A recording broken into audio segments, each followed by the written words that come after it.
이주호 교육부 장관과 박종준 전 경호처장이 내란 특검에 잇따라 출석했습니다. 내일 윤석열 전 대통령 2차 소환을 앞두고 내란 특검이 국무회의와 체포집행 방해 혐의 관련자들에 대한 집중 조사에 나섰습니다. 네, 서울고검 연결해서 자세한 얘기 들어보겠습니다. 김태욱 기자.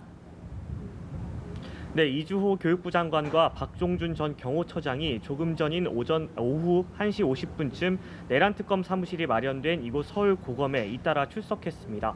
내일 윤석열 전 대통령 2차 조사를 앞둔 시점에서 내란특검 측이 어제에 이어 오늘도 주요 국무위원과 대통령실 관계자들에 대한 줄 소환에 나선 건데요.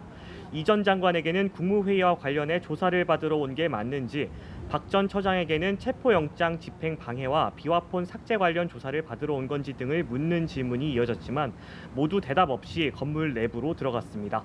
앞서 내란특검은 비상계엄 선포 직전 국무회의에 불참한 안덕근 산업통상자원부 장관과 유상임 과학기술정보통신부 장관도 조사한 바 있는데요.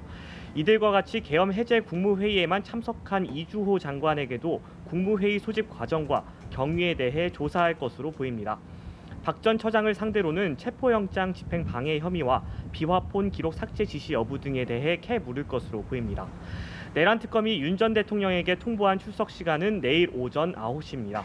내란특검은 윤 전 대통령을 상대로 비상계엄 선포를 앞두고 진행된 국무회의 상황을 비롯해 무인기 관련 외환죄 혐의, 그리고 체포 저지와 비화폰 삭제 지시 여부에 대해서도 조사를 진행할 전망입니다.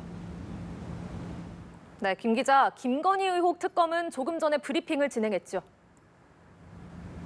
네, 김건희 의혹 특검팀은 조금 전 브리핑을 열고 오늘 오후 2시쯤 의혹과 관련한 회사 대표를 소환해 조사를 진행 중이라고 밝혔습니다.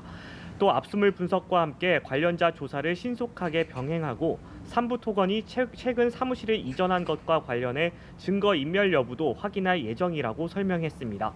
또 특검법에 따라 1호부터 16호까지 검토할 사건 자료가 방대하다며 다른 사건에 대해서도 금융정보분석원 자료 요청과 계좌 영장 청구, 소환 조사 등 다양한 방법으로 수사를 진행할 예정이라고 덧붙였습니다. 순직 해병 의혹 특검 진행 상황도 전해주시죠.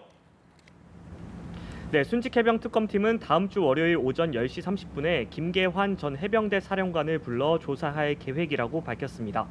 김 전 사령관은 지난 2023년 7월 해병 사망 당시 사건을 조사한 박정훈 전 해병대 수사단장에게 경찰 이첩 보류를 지시하는 등 수사 외압 의혹의 핵심 수사 대상으로 꼽히는 인물입니다. 순직 해병 특검팀은 이종섭 전 국방부 장관, 대통령실로부터 어떤 지시를 받았는지, 그리고 사고 당시 임 전 사단장으로부터 받은 허위 보고 의혹에 대해서도 조사할 예정이라고 밝혔습니다. 또 다음 주부터 수사 외압 의혹 촉발 계기가 된 지난 2023년 7월 31일 대통령실에서 열린 회의 등 이른바 VIP 경로설과 관련한 조사를 본격화할 예정이라고 설명했는데요. 다음 주부터는 관계자들과 일정을 조율해 본격적인 소환 조사에 나설 예정이라고 덧붙였습니다. 지금까지 서울고검에서 전해드렸습니다.